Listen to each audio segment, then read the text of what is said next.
Isa nga bang dark horse contender ang Detroit Pistons sa Eastern Conference? Ang Cavs at Bulls kaya ang maghaharap sa Eastern Conference Finals? At meron bang makakapigil pa sa mainit na Golden State Warriors? Ang kasagutan sa mga tanong na yan, huhugutin natin sa basketball vlogger na si Adrian Dy, aka Shinoy Hoops Fan. Adrian, welcome back to The Score. Hi, Great to see you again. Yep. For most basketball fans and addicts, it's the most wonderful time of the year. Dahil nagsimula na ang NBA 2015-2016 season. 3 games on opening day. Let's start off with this matchup between Detroit and Atlanta, kung saan nagtagumpay ang Detroit, a team na hindi umabot sa playoffs nung nakaraang taon, going up against the team that finished as the #1 seed in the East, Atlanta. Ano nakita mo dito sa bakbakan na to? How does Detroit look with Andre Drummond as its main guy? Detroit looks a lot like yung mga lumang Orlando Magic teams ni Stan Van Gundy. He's always wanted guys who can spread the floor to play around a dominant center. Last season, nahirapan siya because he had Josh Smith, he had Greg Monroe, and he couldn't play the style he wanted. He waived Josh Smith in this past offseason. He let Greg Monroe go. And in their place, he got guys like Ersan Ilyasova and Marcus Morris. So, yung sistema niya na gusto niya, he was able to run it. And in this game, you could see really how great it is because with Drummond in the center and all these shooters surrounding him, he had so much free space to open and they were able to upset the Atlanta Hawks. And what was even more scary was that all players, all starters, reached double-digit scoring for Detroit. Reggie Jackson, do you believe that he's an elite point guard here in the NBA? This is going to be his first full season as the guy with the keys to the Detroit Pistons. Siguro yung mahirap dun is elite in the NBA at the point guard position, ang daming big names dun. Like starting with Chris Paul and going downwards. So, is he elite? Is he in the top tier? Siguro hindi. But the way he played in this game, and we'll see if he can replicate it moving forward, siguro he might be in the second tier. And what's interesting about that is last season, before he got injured, Brandon Jennings was that guy for Detroit. When he went down with injury, they had to go trade for Reggie Jackson. So siguro by December, when Brandon Jennings come back, makita natin who's going to be the starter there, who's going to be coming off the bench, and who's going to play well in that role. If they don't, siguro we might see another trade. Your impressions of the Atlanta Hawks debuting, of course, their new look. Bagong uniform, kakaiba rin. And new players also. Yes. Wala na si DeMarie Carroll. They got other guys like Thiago Splitter in. And they don't look, for me, they don't look as fluid as last season now, where everyone is a threat to score on the floor. In this game, they started Kent Bazemore at small forward. He missed all his shots, 0 for 6 if I'm not mistaken. And then when you go to the bench with a guy like Splitter, he's not a shooter, and there are other guys there they pulled off the bench.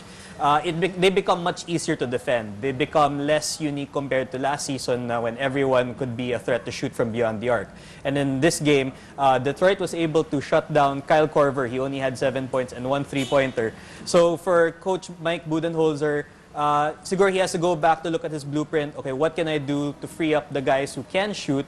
And what can I do to get somebody like Al Horford or Paul Millsap better shots and maybe less attempts for someone like Dennis Schroeder off the bench na smaksak lang and it really wasn't successful down the stretch. Okay, dumako naman tayo dito sa bakbakan ng Chicago at Cleveland, the top 2 teams in the East nung nakaraang season, or rather second and third. Natalo ang Cavs by 2 points, game-saving block by Pau Gasol in the end. Before the start of the season, there was trouble brewing in the Chicago camp. Sabi daw ni Jimmy Butler, hindi niya gusto ang work ethic nitong si Derrick Rose. And Derrick Rose, upang makabawi sa sinabi ni Jimmy Butler, buys Butler a very expensive watch. I wish I could insult you, Anton. Maybe you could buy me a watch also. But I think work ethic-wise, if you look at this game, Derrick Rose had the most shot attempts. And prior to that game-saving block by Pau Gasol, he was the guy who tried to sort of take the dagger attempt, but it missed. His 20-footer didn't connect. It's a system that they'll have to get used to under new head coach Fred Hoiberg because it's more offensive-oriented. So you could see guys na kinuha na yung rebound, diretso ka agad across the floor, and they're not that used to it yet. Cleveland had, I think, double the amount of assists as Chicago, despite the fact that Chicago supposedly was able to move the ball much better.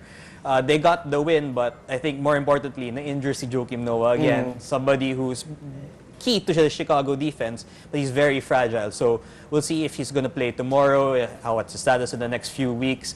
If not, if he's not available, maybe Pau Gasol can fill in that void. Pero alam naman natin na dehado itong Cleveland dahil wala nga ang kanilang starting point guard na si Kyrie Irving. We're not sure yet when he's going to come back. But a lot of GMs around the league are saying na the Cavs are primed to finally capture their first ever NBA championship. Ano masasabi mo dito sa mga komento, mga impressions ng mga GMs around the NBA? Yung logic kasi doon is the East is a much weaker conference compared to the West. So even if you have Irving injured, if you have Shumpert out for a few weeks, the Cavs can still sort of sleepwalk their way into the #1 seed because they have LeBron James, because they have Kevin Love.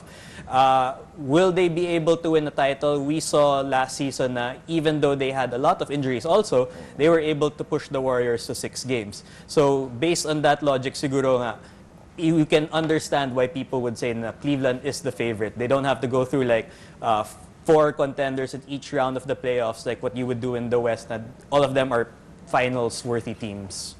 Ngayon naman, pumunta tayo sa West, kung saan nagbakbakan ang Golden State Warriors, the defending champions of the league, and the New Orleans Pelicans. A battle between the teams of 2 MVP contenders, Anthony Davis and Stephen Curry. And Stephen Curry, he just went nuts in the first quarter.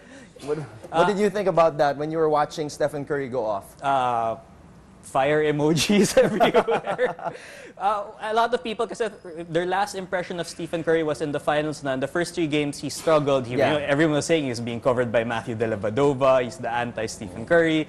And then when the 3 games that they won, he wasn't exactly spectacular. He didn't even win finals MVP. It was his teammate, Andre Iguodala. So siguro a lot of people thought when in this first game, siguro steady lang kasi they're gonna pick up their rings. It's their first time as defending champions and all that.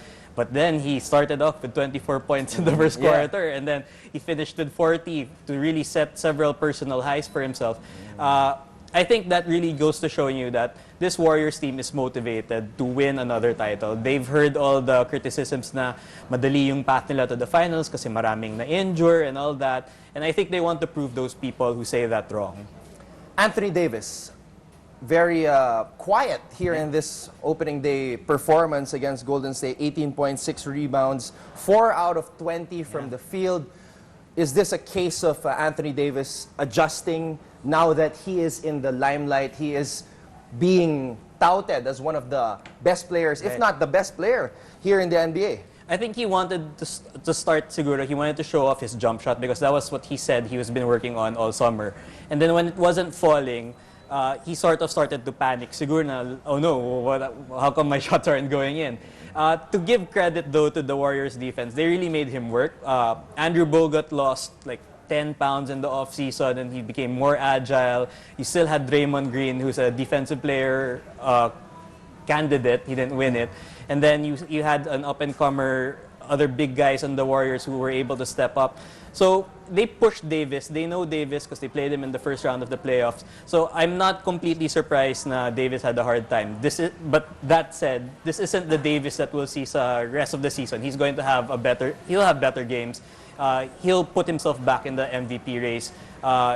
And when you look at the roster, I mean, they didn't have their starting point guard, Drew Holiday. And that's a big thing because you want that guy to give your big man the ball. Well, exciting season up ahead. But before I let you go, Adrian, I'm going to throw you a curveball right now. Game 3, San Beda Letran. Who's going to win? The brain says San Beda, but the sentimental favorite kasi nga, they're the underdogs and they don't have the foreign player. They're smaller.